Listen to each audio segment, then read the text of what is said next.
Chennai AVM ஸ்டுடியோவில் நடந்த கபாலி படத்தின் போட்டோ ஷூட்டில் ரஜினிகாந்த் கலந்து கொண்டார். கலைப்புலி தானு தயாரிப்பில் ரஞ்சித் இயக்கும் புதிய படத்தில் ரஜினி நடிக்க இருக்கிறார். முற்றும் புதிய குழுவினருடன் இணைந்து அவர் பணியாற்றுகிறார்.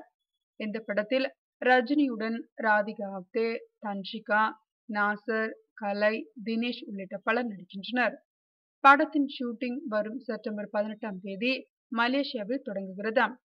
படத்தின் முதல் கட்ட பணியான போட்டோ ஷூட் எனப்படும் நிகழ்பட படப்பிடிப்பு ஏவிஎம் ஸ்டுடியோவில் நடந்தது.